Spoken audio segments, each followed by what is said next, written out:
Mesdames, Messieurs, bonjour. Merci de nous rejoindre pour cette nouvelle édition à la une de ce mardi 4 novembre.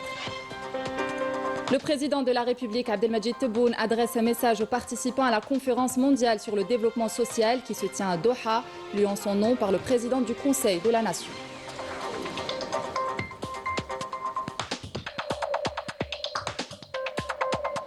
Ouverture des travaux du Forum africain des administrations fiscales au Centre international des conférences Abdelatif Rahal sous le thème « Adopter des approches efficaces et ciblées pour des systèmes fiscaux équitables ».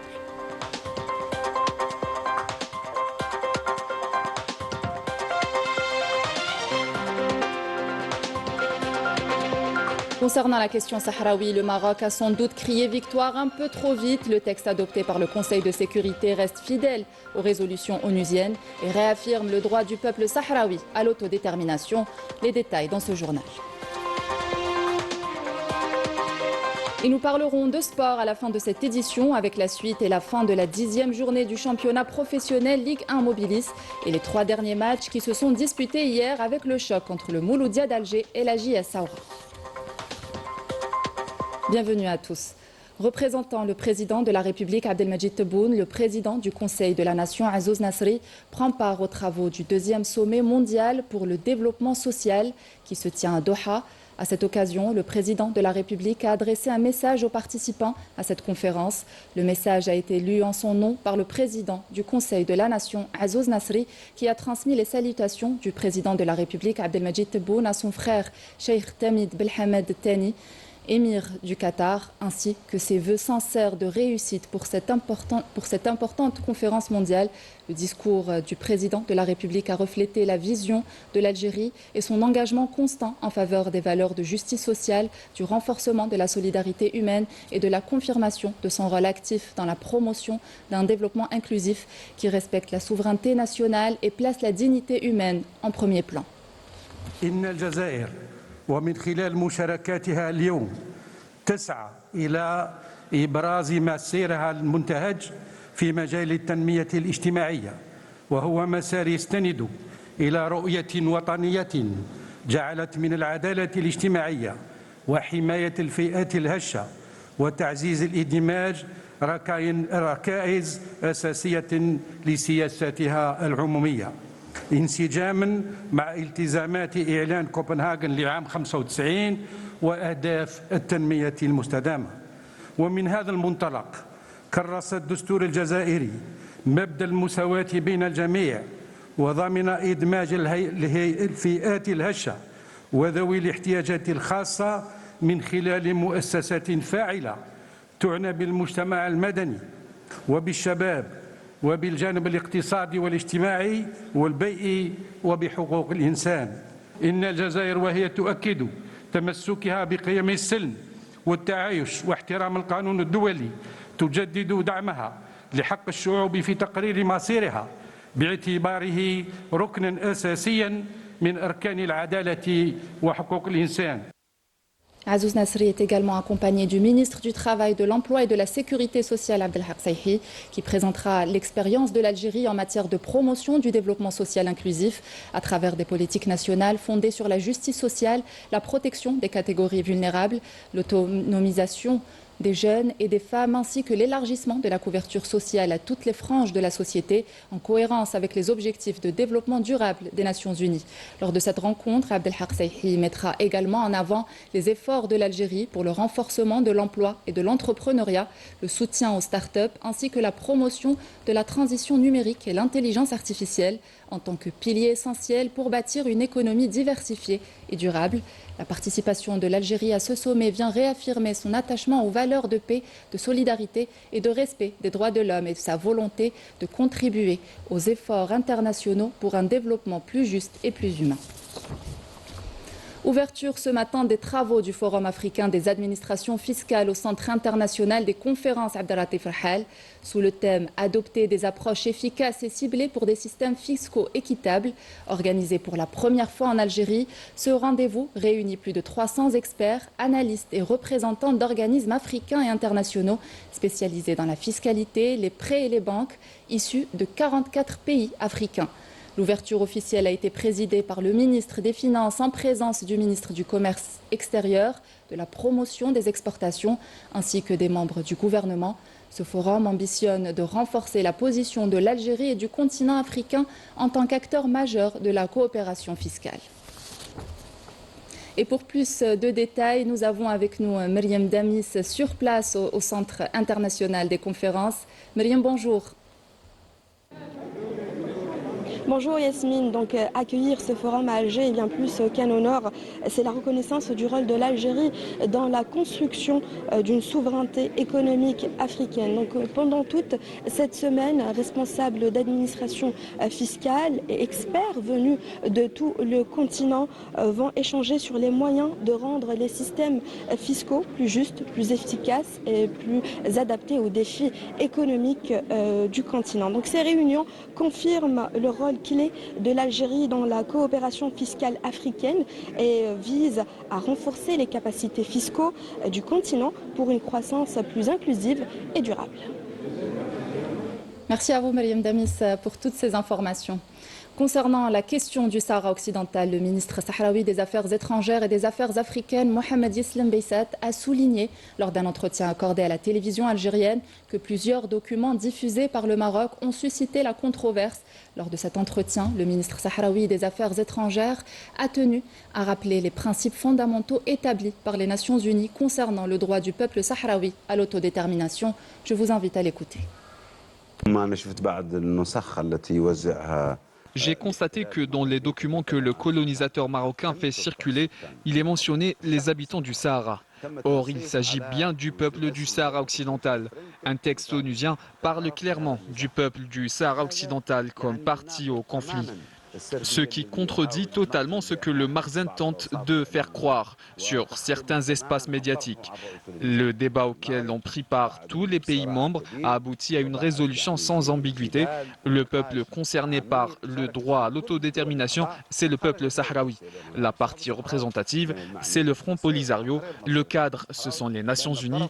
Et la solution passe par des consultations entre les deux parties, sous l'égide des Nations Unies et dans le respect de la légalité internationale. Le Maroc a sans doute crié victoire un peu trop vite après l'adoption vendredi dernier de la résolution du Conseil de sécurité sur le Sahara occidental, présentée par Rabat comme un succès diplomatique.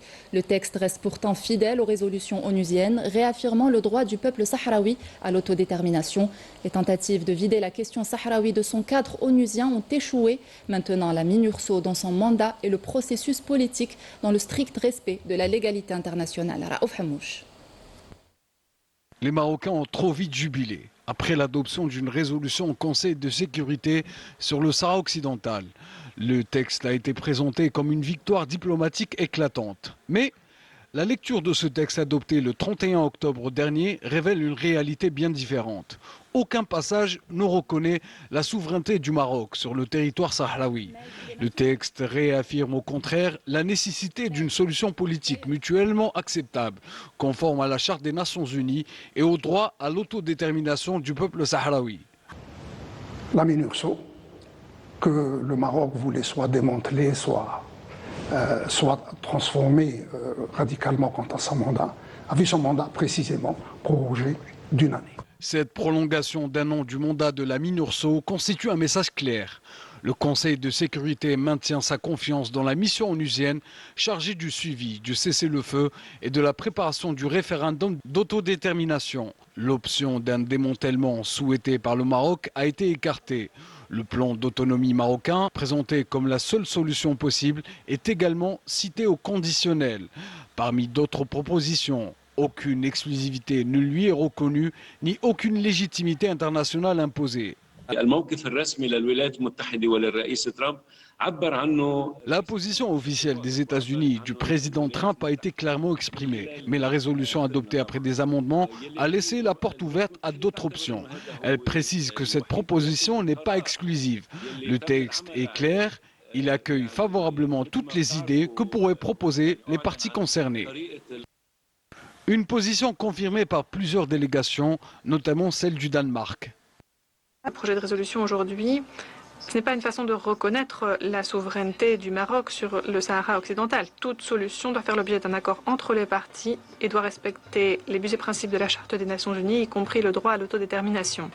La résolution 2797 du 31 octobre ne marque ni rupture, ni reconnaissance, mais la confirmation du cadre onusien pour le règlement du conflit. Le Sahara occidental demeure une cause de décolonisation inachevée, celle d'un peuple toujours en attente de l'exercice de son droit à l'autodétermination. Le peuple sahraoui reste fermement attaché à son droit inaliénable. Meïchebout. Le peuple sahraoui, présent dans plusieurs villes à travers le monde, réaffirme haut et fort qu'il est le seul maître de son destin et de son avenir sur sa terre. D'une seule voix, le peuple sahraoui réaffirme son attachement à son droit légitime à l'autodétermination et à l'indépendance. Un droit reconnu par la légalité internationale et confirmé par les résolutions des Nations Unies, qui considèrent le Sahara occidental comme un territoire non autonome. Dans la ville de Vitoria, le peuple sahraoui s'est rassemblé pour dénoncer toute tentative visant à empiéter sur le droit sahraoui et à empêcher son peuple de décider de son avenir. Nous avons donné nos vies pour notre liberté. Nous resterons fidèles à nos revendications, l'indépendance du Sahara occidental. Malgré le passage des décennies et les changements géopolitiques, les Sahraouis demeurent inébranlables quant à leur cause. Pour eux, il ne s'agit pas d'un simple différend politique, mais d'une question de décolonisation et de justice. Leur résistance témoigne d'une conviction profonde. Aucun peuple ne peut être privé de son droit à exister librement. On continue d'exiger un référendum libre et transparent. Il constitue le seul moyen d'instaurer une paix juste et durable, fondée sur la dignité et la souveraineté. Le peuple sahraoui refuse catégoriquement le pseudo-plan d'autonomie que les Sahraouis considèrent comme manœuvre pour détourner l'attention du véritable objectif. Le peuple sahraoui a fait entendre sa voix claire et ferme, revendiquant son droit légitime à l'autodétermination, à l'indépendance et à la pleine souveraineté sur l'ensemble du territoire de la République arabe sahraoui démocratique. La lutte pacifique et diplomatique se poursuit. Le peuple sahraoui rappelle à la communauté internationale qu'il ne peut y avoir de paix sans justice et que la voix des peuples en quête de liberté ne s'entendra jamais. Dans le cadre du mouvement partiel opéré par le président de la République dans le corps des walis et walis délégués, le ministre de l'Intérieur, des collectivités locales et des Transports, Saïd Saïoud, a présidé hier soir la cérémonie d'installation de Fodil Douifi à la tête de la wilaya d'Adrar. Saïd Saïoud a mis en avant la nécessaire coordination des efforts au service du développement local et en réponse des aspirations des citoyens. Je vous invite à l'écouter.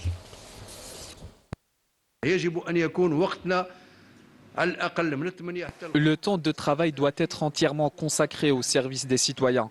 Nous devons les accueillir avec respect, communiquer avec transparence et agir avec honnêteté. Si nous ne disposons pas de moyens nécessaires, nous ne devons ni promettre ni donner de faux espoirs.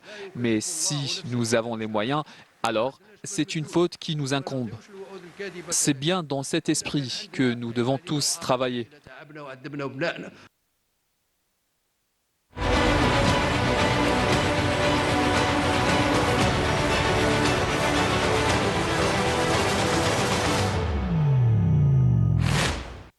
Et à l'étranger, au Maroc, les Marocains sont de plus en plus nombreux à descendre dans la rue.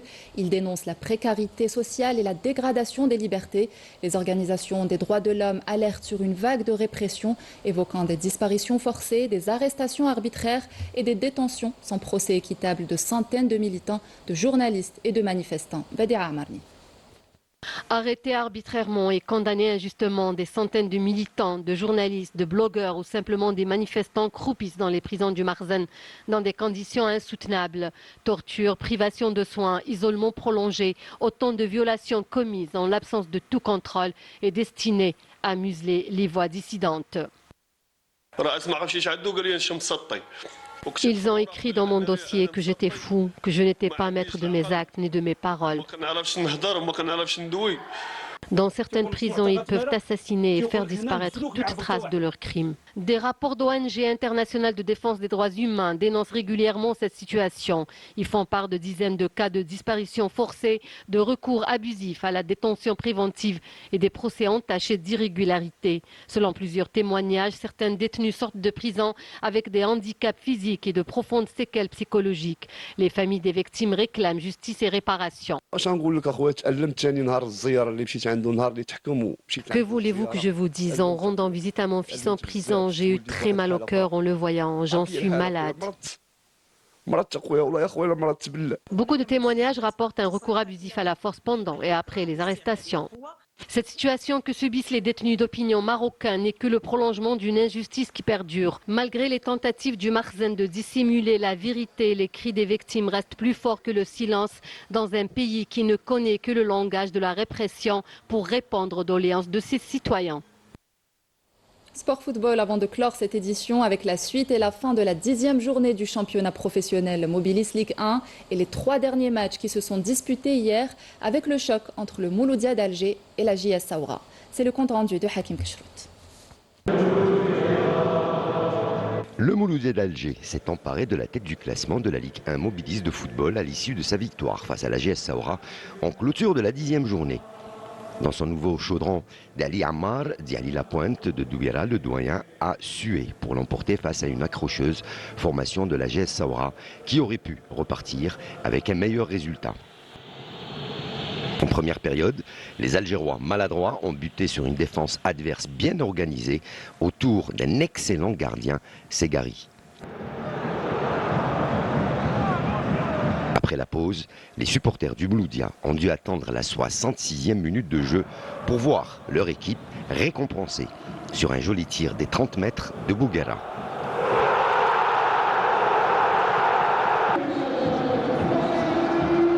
Les joueurs de Lotfi Boudara ont tenté de revenir dans le match, mais leurs tentatives ont été annihilées par l'excellent gardien du Mouloudia, Gendouz.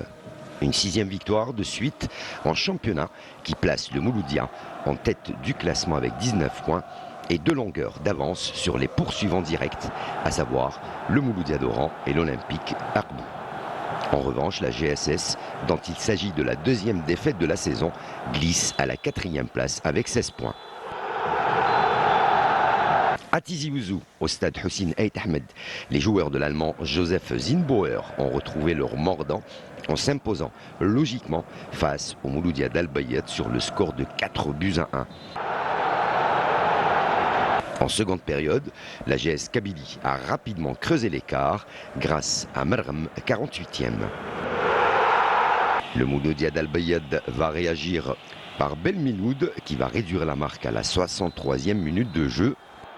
Mais les espoirs des visiteurs ont vite été anéantis. À la 75e minute de jeu, Mahious qui va inscrire le 3e but d'une superbe tête. Le remplaçant Malki, qui vient de faire son entrée, clôture le festival de buts en toute fin de rencontre à la 82e minute de jeu. Et puis enfin, le Paradou Athletic Club a confirmé son redressement en dominant l'USM Khanchla 2-0 grâce tout d'abord à Sekou, 11e minute de jeu. Et juste avant la pause, 42e, Abdelkader va inscrire le 2e but pour le Paradou Athletic Club.